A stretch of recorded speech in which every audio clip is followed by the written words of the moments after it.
Lead us, teach us. In the name of Jesus, your Son, our Lord, we pray. 1 Corinthians 6:19 says, your body is a temple of the Holy Spirit. Napakarami, malalim ang kahulugan ng ating katawan, ng ating puso, yung ating pagiging tao ay tirahan ng Espiritu ng Diyos. At bili naman sa Ephesians 4:30, do not grieve the Holy Spirit of God.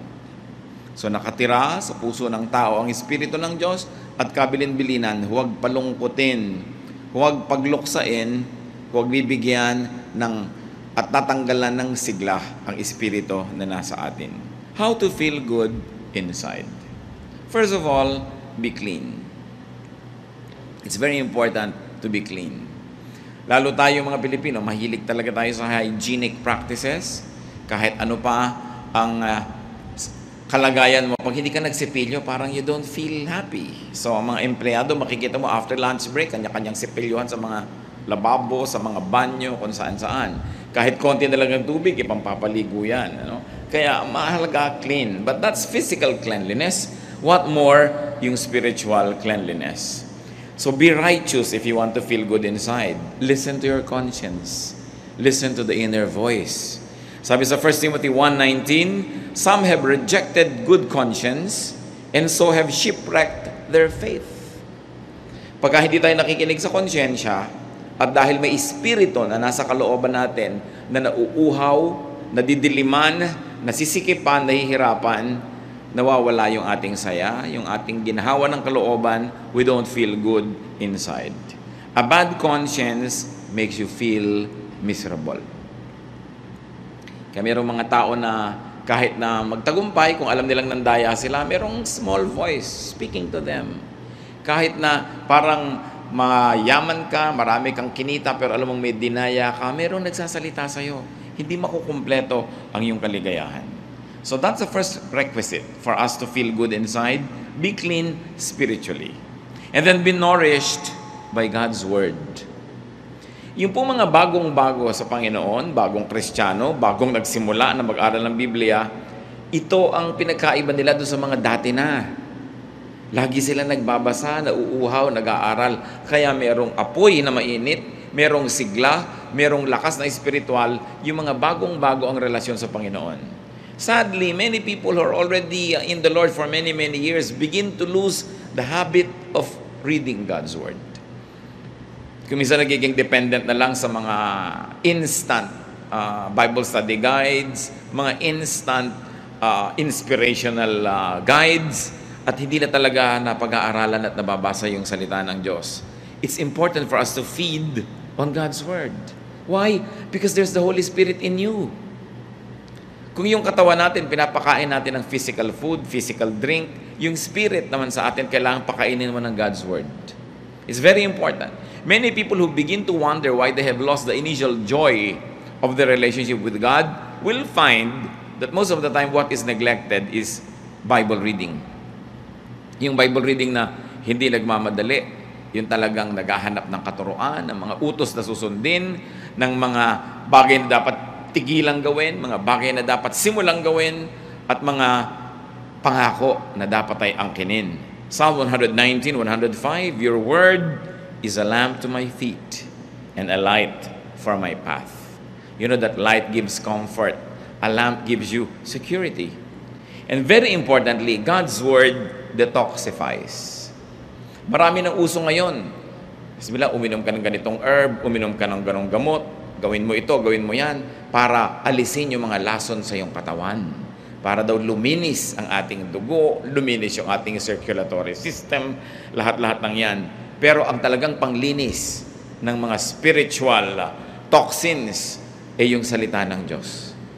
Daig talaga niyan kahit ano pang gamot ang maiisip mo. Kasi yan ang nagmumula sa puso ng Panginoon. It's not important just to read, but it's very important to meditate on God's words. Kaya dapat talaga ang taong mananatili yung joy sa kanyang puso, yung malalim na kaligayahan, nagbabudget siya ng oras, naglalagay talaga siya ng panahon para magbasa ng salita ng Diyos araw-araw. Kung yun naman ay sa umagang-umaga, sa tanghali o sa gabi, kung ano yung hiyang sa inyo na panahon, pero kailangan ipinaglalaban yan. Ang mga taong tinatawag na nagbabackslide, ang kauna-unahan nilang makikita mong gawain sa pagbabackslide, yung hindi pagbabasa ng Biblia in a regular basis. Wala kang makikita na sasabihin mo, itong taong to, backslider or in a backslidden state, o nalayo sa Panginoon na patuloy na nagbabasa araw-araw. Parang hindi pa ako nakakita ng ganon. In fact, stopping reading God's Word and meditating on it every day is the beginning of backsliding. Paano po i-describe ang blessed man sa Psalm chapter 1, verse 2? His delight is in the law of the Lord, and on His law He meditates day and night. Siyempre, yung ating mga Bible study leaders, mga preachers, may mga meditation yan later on for the consumption of everybody. Pero dapat meron kang personal meditation. Hindi mo lang iaasa sa teacher, sa preacher, yung pagkain, paglunok, pagdigest ng salita ng Diyos. Kailangan may kanya-kanya tayong ginagawang ganyan. Colossians 3:16, let the word of Christ dwell in you richly. Kasi sinasabi ng iba, kaya ka nagkaka-swine flu, kaya nagkakaroon ng iba't ibang flu, bumababa daw yung resistensya, bumababa yung immunity level mo. So, yung dati, dinadapuan ko ng sakit, umubo yung katabi mo, may dalang sakit, pero kung malakas ang katawan mo, hindi mo tatanggapin yung sakit na yun kasi nilalabanan ng katawan mo. At ganoon dapat yung espiritu natin. Lagi tayong may intake of God's Word para pag dumadating yung temptation, dumadating yung mga pagsubok, yung mga hirap, hindi ka nun naigugupo kasi may panglaban ka. It's very important na ipinakikipaglaban po yung reading and being nourished by God's Word. Meditation gives perspective. Lumilinaw yung maliit na problema, mukhang malaki yan pagka hindi mo yan tiningnan sa salita ng Diyos. Pero pagka naging malinaw sa yung salita ng Diyos, yung mukhang malaking problema, lumiliit. Meditation gives balance. Meditation gives a sense of well-being. Kaya kahit ngayon sa mga spa, sa mga health club, yung binibigyan nila ng may meditation room pa, mayroong mga time for kung ano-anong relaxation and meditation because they have realized the therapeutic value of meditation. Ngayon, kung ginagamit mo yung Word of God, not just as therapy, kundi talagang cure, food, medicine, lalong-lalo na. Another way, of course, to feel good inside, at ito naman, alam nating lahat, pero dapat na-review kasi madalas na neglect. Pray. Be prayerful. Ephesians 6:18, pray in the Spirit on all occasions with all kinds of prayers and requests. At sabi sa 1 Thessalonians 5:17, pray continually. Kailangan tuloy-tuloy ang prayer. Why prayer soothes? Nakakapagpaluwag ng dibdib. Prayer empowers. Yung bago ka nagpe-pray, parang feeling mo, talunan ka na ng mundo, wala ka ng ilaban sa mga hirap, wala ka ng kapangyarihan, pero matapos mong mag-pray, when you say amen, you will feel the resurgence of power and energy because prayer plugs you into God. Kung yung ating mga instrumento, mga gamit na dikuryente, pag isinaksak mo sa plug, pumapasok yung kuryente, umaandar yung electric fan, umiinit yung plancha, tayo sa prayer, doon tayo napaplug in sa power ng Diyos. At yung kanyang kapangyarihan mula sa langit, pumapasok sa ating espiritu, nakikiisa sa atin. Prayer transports. Kahit ikaw ay nasa isang place of misery, when you close your eyes and pray, and your spirit is with God, you suddenly find yourself to be in a garden that's quiet, or by a poolside, or in a refreshing greenery, because prayer transports.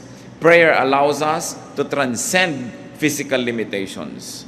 Prayer, naturally, of course, transforms.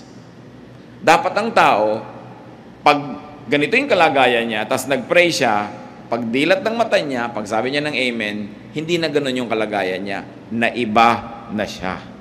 Yun ang powerful prayer. Galit na galit ka kanina, nag-pray ka, kahit sandali, pinag-pray mo na alisin ng Diyos ang iyong galit, matuto kang magpatawad, matuto kang magtiis. Pag dilat ng mata mo, dapat hindi ka na kasing ganun kagalit. Kasi talagang ang tunay na panalangin, nagpapabago. Talagang maiiba yung pati physical makeup mo. According to researches, yung mga matataas ang presyon, magpe-pray sila, magme-meditate. Pagkatapos ng ilang minuto, kukuhanan uli ng blood pressure, bumababa, nare-relax. Makapangyarihan ng panalangin. Hindi natin kayang maunawaan, so magdasal na lang tayo. Hindi na aarok ng siyensya hanggang ngayon yung hiwaga ng panalangin. Pero ang nananalangin mismo ang nakakaalam nun. Kaya magtataka ka yung mga iba. Mananampalataya, may daladalang Biblia, sinasabi Kristiyano sila, pero warrior. Laging nagwo-worry. Pero ang kasabihan nga, why worry when you can pray? Nagwo-worry ka, baka ka magutom bukas, ano magagawa mo? Mag-pray ka. Nagwo-worry ka tungkol sa mahal mo sa buhay na ang layo-layo, baka nasa panganib. Kaya mo ba siyang iligtas? Nandito ka. So you pray. Why worry when you can pray? Why continue feeling negative when you can come to God in prayer and ask that God soothes you, comforts you, and that God changes your disposition? Prayer makes you feel good inside. How else do we feel good inside? Be one, inside and out. Eliminate, minimize contradictions within you. Dapat pag nakangiti ang labi mo sa isang tao, pati puso mo nakangiti talaga sa kanya. Mahirap yung nakangiti yung labi mo pero nakasimangot yung puso mo. Yun yung hati ka. Hindi ka sasaya nun. Walang taong hati na sumaya. Kailangan, nando ka sa cause na gusto mo. Hindi dun sa labagang yung kalooban. Dapat sinusuportahan mo yung mga taong gusto mo talagang suportahan. Minamahal mo yung gusto mong mahalin. Ginagawa mo yung talagang gusto mong gawin. Kasi pag hindi mo pa ginawa yung gusto mong gawin, sinong gagawa nun para sa'yo? Ang pinag-uusapan siyempre natin yung mga gawain na hindi naman pinagbabawal ng Diyos. Yung pagdadalawang isip, pagdadalawang loob, nagtatanggal yan ng kapayapaan at katahimikan. Kaya mga kapatid, kung ano man ang pinagdadalawang loob nyo, pag-isipan nyo na get good advice, manalangin kayo at magpasya na kayo sa isa. Mahirap yung dalawa-dalawa, tatlo-tatlo ang hinahabol natin sa buhay. Kailangan magpasya kang maging buo. Ang pagiging espiritual, ang pagiging makadiyos, ang isang kahulugan niyan, ikaw ay buo. Hindi ka hati. Ayaw na ayaw sa Bible ng hati. Kaya ang sinasabi, a man of a double mind will never expect to receive anything from God. Sabi, if you would like something, believe without doubting and you will get it. Because if you doubt, you are like, any leaf or anything that is being tossed about by the waves. You are like a wave being tossed by the winds. Wala kang direksyon. Kaya kailangan ng tao buo. Hindi hinahati ang puso. Halimbawa, nag-asawa ka na. Buuin mo ng loob mo na yun ay yung mamahalin mo. Hindi yung may dumadaan, iniisip mo, mamahalin ko kaya itong dumadaan. Nakahati ang loob mo. At pag nahati ang loob mo, it will show in your life. It will show in everything you do. Malilito ka ngayon. Minsan may kumakausap siya, wawala ka sa sarili. Ha? Bakit? Kasi hati yung loob mo eh. Dapat buo. What you think and say, what you say and do, must be one. So, do the good that you think. Meron kayong gustong gawin, gawin nyo. Lalo't mabuti yon. Kasi pag hindi nyo ginagawa, nahahati kayo. Do not frustrate your good side. Halimbawa, may nakaaway kayo. Gusto nyo na mag-sorry. Mabuting mag-sorry, magkasundo kayo. Gawin nyo.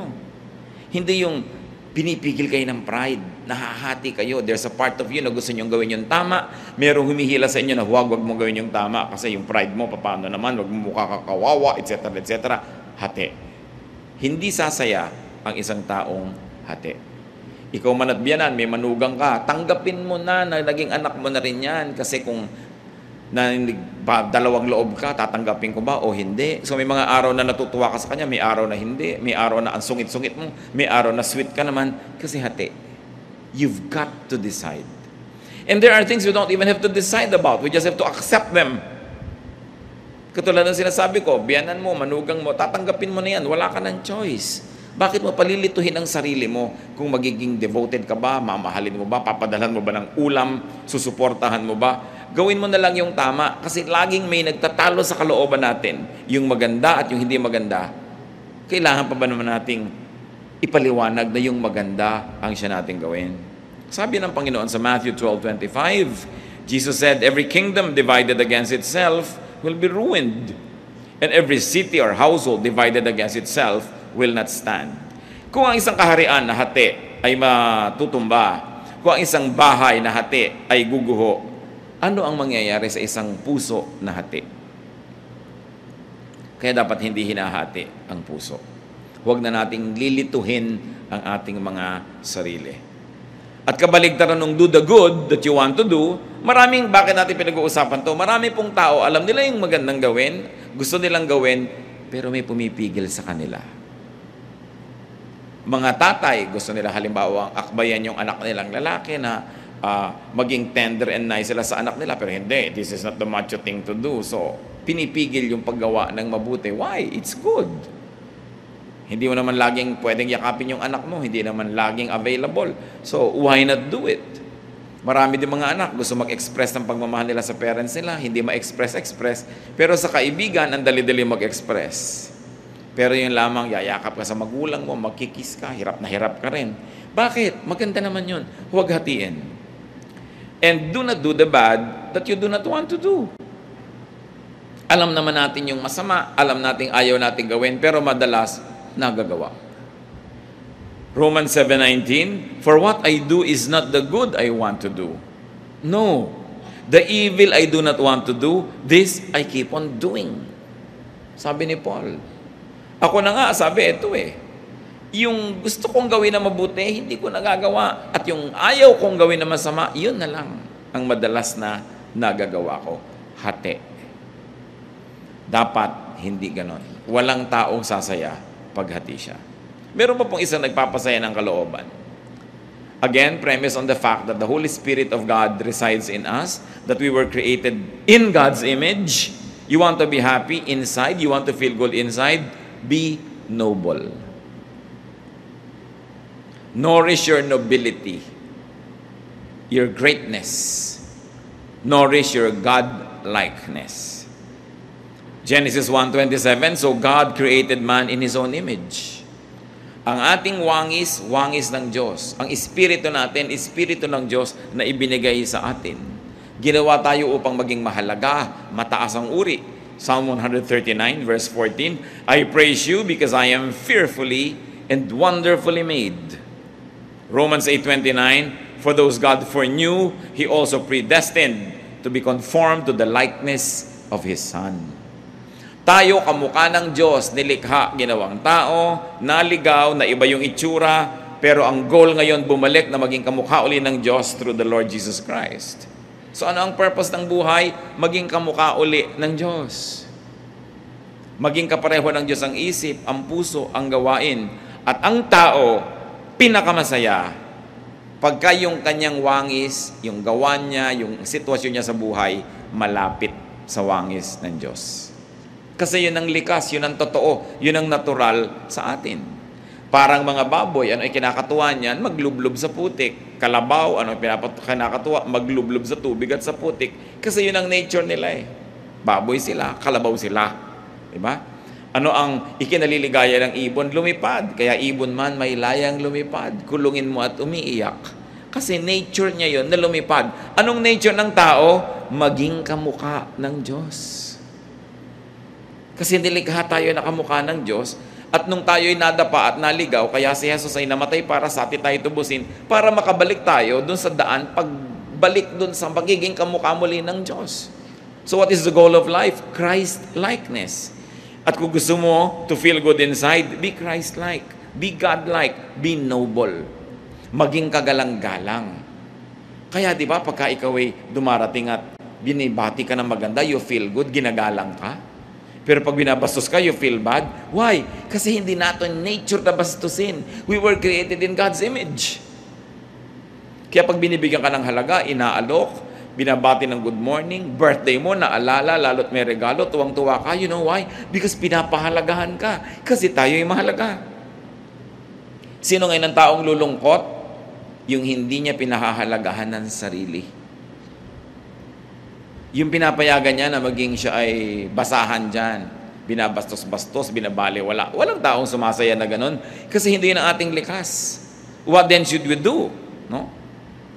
How do we become noble and nobler? By making the right choices. May mga gusto tayong gawin na mataas, maganda, gawin natin. Meron tayong gustong sabihin na noble, gusto mong pumuri sa tao, gawin mo. Because it's the noble thing to do. Luke 12:12, the Holy Spirit will teach you what you should say. Ganun nakatanim sa atin yung Espiritu na pati sasabihin mo pa nga, maituturo ng Espiritu, yung gagawin mo, yung desisyon mo, kung maganda ang relasyon mo sa Diyos. So, how do we become noble? Do good. We are most noble when we do good. We are least noble when we do things that are bad.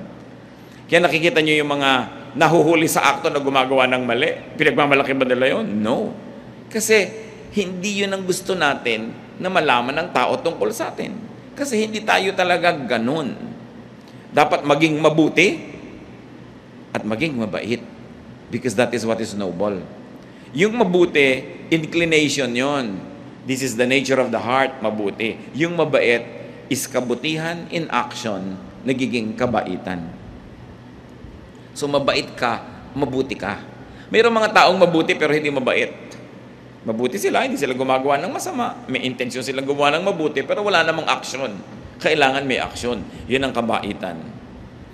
How do you feel noble? Kailan tayo nakakaramdam, mga kapatid, na ang taas-taas ng pagkatao mo? When you give more than you get, you feel noble. Yung nagbibigay ka, taos puso, you feel noble kaysa ikaw yung binibigyan. Di ba? Hindi masarap yung feeling na ikaw yung binibigyan. Pag masarap ang feeling mo nun, something's wrong. Pero usually, mas masarap yung nagbibigay ka kaysa yung namamalimos ka, kaysa ikaw itong kinakahabagan. Mas masarap yung ikaw yung nahahabag because to give is noble. Do not get, then just forget. Kasi halimbawa, dumating yung point, ikaw ang tumatanggap, ikaw ang binibigyan. How will you become noble now? Ikaw yung naging recipient, nagbabayad ka ng utang na loob. Nagsusukli ka, gumagawa ka ng mabuti. Kaya pag may gumawa sa atin ng mabuti, pagkatapos na-empower naman tayo, lumakas, tayo naman yung gumagawa ng mabuti sa kanila, you feel good. Because it's your nature to feel good that way. You want to feel noble, give more than you get. Give more than you receive. Do not just get and forget. Pagka kayo hingi lang ng hingi, kuha ng kuha, tapos hindi tayo marunong magsukli, gumawa ng mabuti, yung konsyensya nyo, binabagabag din kayo. You will not feel good. Hanggang hindi kayo nagsusukli ng kabutihan. Do not receive what you cannot reciprocate. Mga babae, nililigawan kayo, o ngayon kahit lalaki, naliligawan na rin. No? So, ang mangyayari, huwag kayong tanggap ng binibigay sa inyo kung wala naman pala kayong pagtingin. Hindi nyo naman pala susuklian ng isang kindat o isang holding hand o isang yakap. Wala pala kayong balak isukli o ipalit. Huwag yung tanggapin. Because that is not the noble thing to do. It's important to be noble. And nobility has nothing to do with wealth. May mga taong yayaman pero hindi noble ang mga pamamaraan nila. Hindi noble yung kanilang karakter. May mga taong hihirap pero ang taas ng pagkatao. Alam mong taong-tao ito kahit walang pera. Walang kinalaman ng pera dyan. And when we are noble in our ways, we feel good. Another way to feel good inside, be classy. Dapat class act. Hindi ko sinabing maging mahal ang damit mo, maging expensive yung taste mo, pero may class ka. What do you mean? Do not do not say, do not think what makes you appear or feel cheap. Meron na ba kayong nagawa na sabi na pagkatapos na nagsisisi kayo dahil nagmukha kayong mumurahin, huwag niyong gagawin yun. No? Halimbawa, gusto mo yung isang tao pero ayaw sa'yo, huwag mong ipagdut-dutan ang sarili mo kasi magiging cheap ka. Yung tuwing dadaan siya doon, nandun ka nakakalat. Yung pupunta sa room na yun, nandun ka. Yung parang wala ka nang ginawa kundi planuhin siya abangan. It's cheap. No? Do not appear and do not feel cheap. Lalo ikaw babae, hindi ka naman pinapansin. Ikaw pa tong laging nakakalat dyan. You know, it's cheap. It will not make you feel good. Magkakaroon ka lang ng immediate pleasure dahil napagbigyan mo yung hilig mo. Pero pag nananahimik ka na at nag-iisa, ang feeling mo, bumaba ang pagkatao mo. You want to be happy inside? Be classy. Beware of addictive things and addictive habits. Lahat ng bagay na nakaka-addict, nakakapagpa-cheap. Nakita niyo mga ibang tao na antitino, ang gaganda ng behavior, nung naging drug dependent, pati sariling nanay ninanakawan, sariling anak ninanakawan, kasi naging addict. Addicts compromise and degrade themselves just to get a fix. Kaya maraming antitinong babae nung naging drug dependent, pati katawan ay pinagbibili sa murang halaga, makakuha lang ng kailangan niyang gamot. Addiction cheapens people. Kahit anong addiction yon. Addict ka halimbawa sa sugal. Addict ka halimbawa sa isang uri ng pagkain.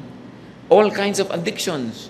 Kaya ang isang message ni Lord Jesus Christ is freedom. Sabi, moderate yourself, moderate your lifestyle that you do not become dependent on anything or anyone. Sabi ni Paul, we have learned to be content in whatever situation. Sa init at lamig, sa gutom at busog, sa meron at wala. Sabi ganon, natututo kami maging kontento. Because anything that you will desire can become your master. And to have a master, no matter what, basta hindi ang Panginoon yon, can cheapen anybody. So do not degrade yourself. Isang payo sa mga umiibig, kung talagang ayaw sa inyo, wala kayong magagawa para kayo magustuhan. Habang nandiyan kayo at nagpipilit, lalo lang kayong nakakaayawan.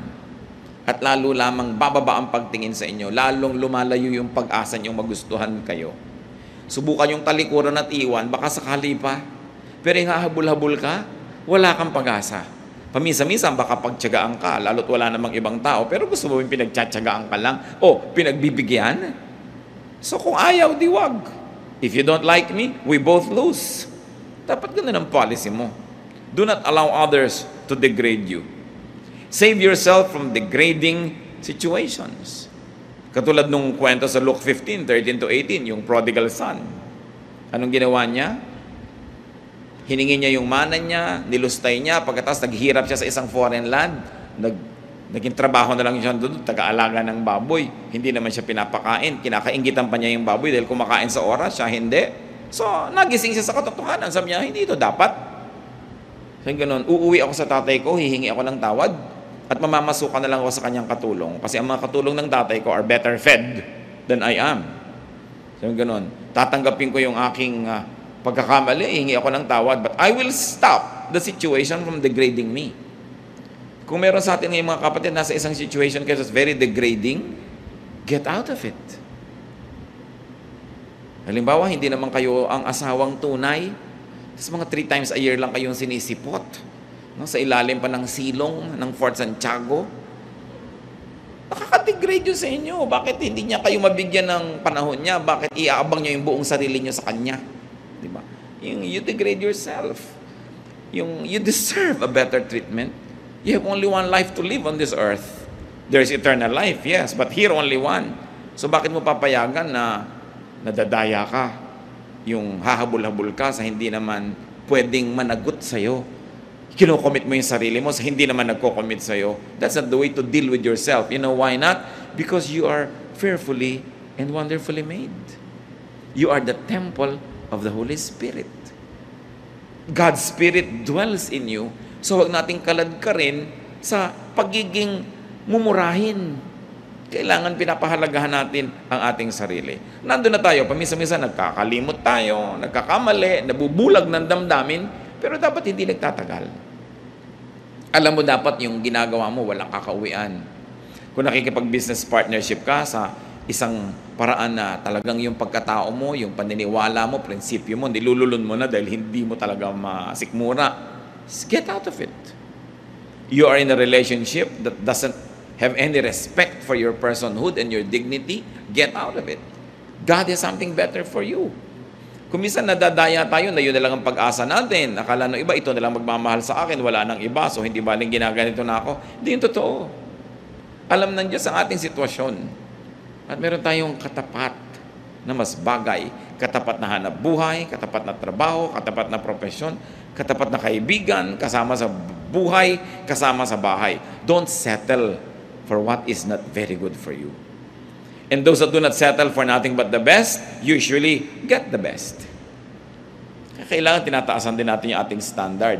Hindi dahil tayo mayabang, but, let me be emphatic, because you were fearfully and wonderfully made. And not only that you were made great by God, that God breathed His life into you and into me, but Jesus gave His life for our redemption. Ganun ang halaga ng tao. Dapat marunong tayo magpahalaga sa sarili. Huwag niyong ipagsiksikan ang sarili niyo sa hindi nagpapahalaga sa inyo. It's unfair to the Spirit that lives in you, and it's unfair to yourself. How to feel good inside? Do not go for desires that compromise your dignity and inner worth. Kasama na dyan yung mga physical desires and emotion. As you can see, related lahat ang pinag-uusapan natin. Titus 2:12, the grace of God teaches us to say no to ungodliness and worldly passions, and to live self-controlled, upright, and godly lives in this present age. Ang tanong, what desires, what feelings make you cheap? Dapat natin identify yon. Kita nyo si Joseph. He was very young, very handsome. He became a worker in a household in Egypt.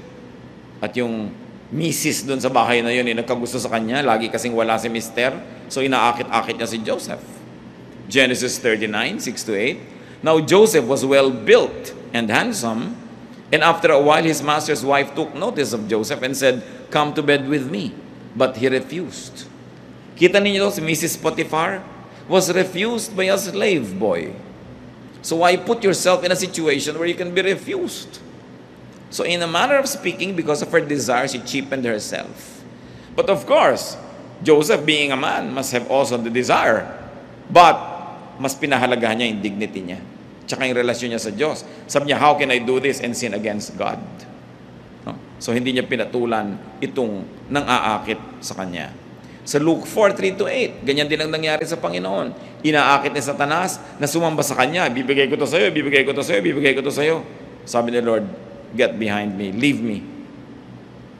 God says that I should not. To paraphrase what happened. So, kung ikaw naalok ng isang bagay na gusto mo at hindi mo na isip-isip na sa paghahangad mo sa bagay na yon, bababa ang kalagayan mo, madadaya ka nga. Kaya nagsisimula tayo mga kapatid sa mataas na pagtingin sa sarili.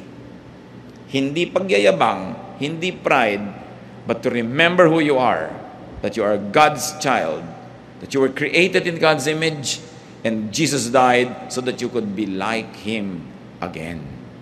Pag naaalala natin yun, na may mataas tayong kalagayan, mataas na calling, then hindi ka papayag na ginaganong-ganong ka lang. Pag tayo inaapi-api, kinakawa-kawawa, binabaliwala, ang dapat mong gawin, remember who you are, that you are fearfully and wonderfully made. At sabi nga ng Ephesians 4:30, which we have already read, do not grieve the Holy Spirit. Pagka binababa natin ang ating pagkatao, we grieve the Holy Spirit. When we desire things to the point na susunod-sunod tayo, aabang-abang, we grieve the Holy Spirit. So feel good inside, and one of that is by changing the outside world. When you feel bad, baka naman may dahilan at pwede mong palitan in your outside world so that you will feel good. Maybe you should clean your environment, go out and take a walk, change the situation, and it might make you feel good inside. But, yung mas permanente, hindi dependent sa mga bagay na nasa labas, feel good inside by being good inside. When you are good, you will feel good. Kahit hindi ka ma-appreciate, hindi ka mabayaran, hindi ka mapuri, pero mabuti ang iyong puso, gusto mong bigyan ng kaluguran ng Diyos, no matter what happens, you will feel good. Feel good inside by doing good. Napakalaki ng ligayang binibigay sa tao ng paggawa ng mabuti. Himalayan, hindi maipaliwanag, pero may nagawa kang mabuti, you will feel good. Feel good inside by nourishing your good side, not your bad side. Meron tayong good side, may bad side. But if you nourish the good side, you will feel good. If you nourish the bad side, you will feel bad. Kahit pa nga naging matagumpay yung bad side mo, but there's still this voice that will continue to make us feel bad. Mag-isip-isip tayo. Ama naming Diyos, nais naming ilapit sa inyo aming mga puso. Nagpapasalamat po kami sa bawat isa rito who feels good, who generally feels good. Pero inaalala rin namin, Lord, yung bawat isa na maaaring hindi ganun ang kalagayan, mas madalas malungkot, mas madalas matamlay, mas madalas merong nararamdamang hindi masarap, hindi maganda, na hindi maipaliwanag. Sa sandaling ito, Panginoon, sa mga pinag-usapan namin, ipakita mo doon sa mga generally not feeling good inside kung ano ang posibleng dahilan.